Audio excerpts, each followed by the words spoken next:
Mediapart, bonsoir et merci d'être avec nous. On va tout d'abord s'attacher à ce passeport.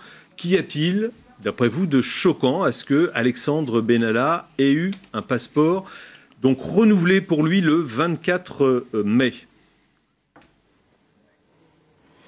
C'est très simple, ce passeport délivré le 24 mai et qui est en valide théoriquement jusqu'en 2022 est un passeport diplomatique. Ça veut dire qu'il est pour des gens dont le statut est d'être diplomate ou pour des gens dont la fonction est de s'occuper de la diplomatie française. Dans le passeport, il y a une page qui demande au nom de la République française, au nom de son ministre des Affaires étrangères, que l'on apporte aide et protection aux détenteurs de ce passeport. Il est donc incompréhensible que M. Benalla, officiellement, puisque nous n'avons pas vu sa lettre de licenciement, mais on nous dit qu'il a été licencié en juillet de l'Élysée, puisse toujours bénéficier de ce passeport, de la protection, de l'aide et du symbole que représente ce passeport. C'est d'autant plus incompréhensible que, comme vous le savez, M. Benalla est mis en cause par la justice française pour des faits graves, notamment des faits de violence volontaire contre des opposants politiques le 1er mai dernier. Alors, il y a la date aussi qui retient l'attention, 24 mai, pour son... Alors, Alexandre Benalla, on a réécouté, on réécoutera tout à l'heure dans l'émission, lors de l'audition au Sénat, parle de renouvellement de ce passeport. Mais ce que l'on retient, c'est cette date du 24 mai, c'est-à-dire 3 semaines après sa mise à pied. Ce n'est pas un renouvellement, selon nos informations, c'est une délivrance à la date du 24 mai, c'est-à-dire 3 semaines après les faits du 1er mai. Ça veut donc dire que la présidence de la République, qui a été informée dès le 2 mai de ces violences, qui a donc mis à pied M. Benalla, ce qui était vraiment très léger vu la gravité des faits, eh bien, n'a pas hésité à lui confier un passeport diplomatique. Il n'est incompréhensible que M. Benalla ait eu un passeport diplomatique. Il n'est que chef adjoint du cabinet du président de la République. Il ne s'occupe pas de la diplomatie. Il accompagne le président de la République, puisqu'au fond, sa carrière est celle d'un garde du corps, parfois dans ses déplacements. Mais même pour cela, vous savez, nous avons téléphoné, vérifié, recoupé auprès de membres de cabinet ministériel. Quand vous faites partie de la délégation d'un président de la République, vous n'avez pas besoin de passeport diplomatique. On vérifie juste que vous êtes sur la liste qui accompagne le président et vous n'êtes contrôlé ni au départ ni à l'arrivée. Est-ce que pour vous, c'est, on va employer le mot, une affaire d'État ?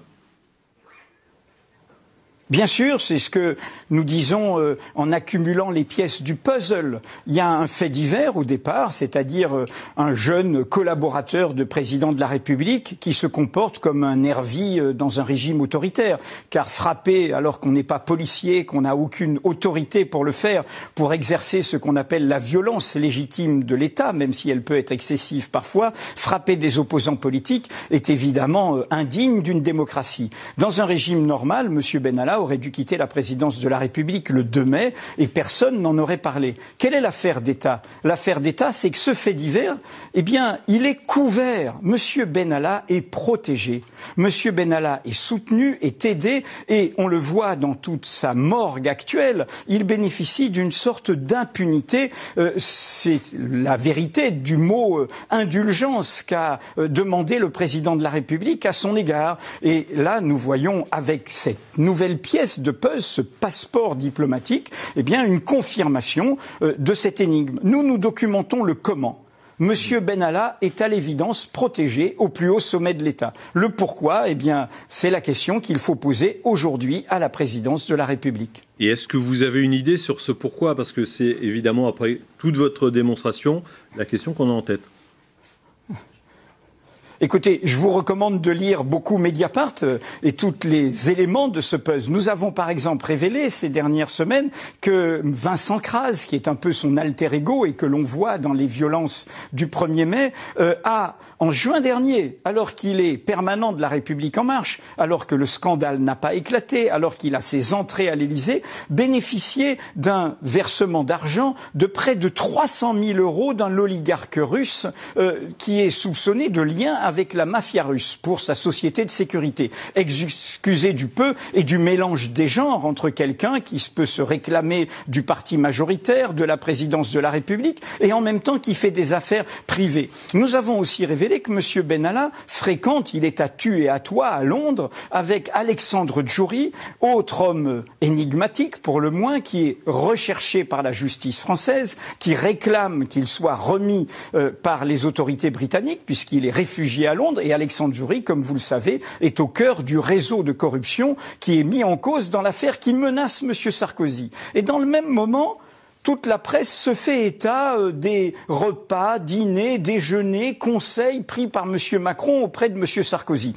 Moi, je n'ai pas la réponse à tout ce mystère. Je dis juste qu'il y a un vrai mystère et que ce mystère, il éclaire d'une manière très trouble, bien loin de la vertu et du respect des règles républicaines, l'actuel fonctionnement de notre démocratie. Et dernière question, Edoui Plenel, d'après vos informations, est-ce que ces fréquentations qu'Alexandre Benalla a en ce moment, vous citiez Alexandre Djouri, c'est a priori avéré, il les avait lorsqu'il était officiellement en poste à l'Élysée, c'est-à-dire jusqu'à sa mise à pied le 23 mai? Vous posez une bonne question. Il est intriguant qu'un jeune homme qui avait 26, 27 ans, là, au moment où tout cela est sorti, se comporte aujourd'hui comme un homme d'affaires accompli, puisse aller dans plusieurs pays africains, au Tchad, au Cameroun, en Israël, défendre des intérêts de pays étrangers, en l'occurrence de sociétés étrangères, turques et qataris, comme nous le documentons, et se balader, être reçu à la réception officielle pour la fête de l'Arabie Saoudite, à l'ambassade saoudienne à Paris, avoir un grand train de vie, être dans des hôtels très chics, se déplacer dans beaucoup de pays étrangers, tout cela quelques mois à peine après avoir été licencié d'un poste qui normalement n'aurait pas dû l'enrichir. Donc on peut se poser en effet beaucoup de questions et ce que je viens d'indiquer à propos de son acolyte Vincent Crass et de ce qu'il a reçu près de 300 000 euros, je le répète, d'un oligarque russe, comme nous l'avons révélé il y a 15 jours sur Mediapart, eh bien, peut permettre de s'interroger pour se demander si ces personnages qui sont un peu des outsiders de la sécurité, ni policiers, ni gendarmes de profession, ne faisaient pas en même temps de la sécurité pour leur compte et pour leurs propres affaires privées, avec, encore une fois, ce sauf-conduit de la présidence de la République. Je le répète, tout cela constitue, à tout le moins, une affaire d'État. Eh bien, merci beaucoup, Edoui Plenel, cofondateur de Mediapart, pour ces informations et ces commentaires.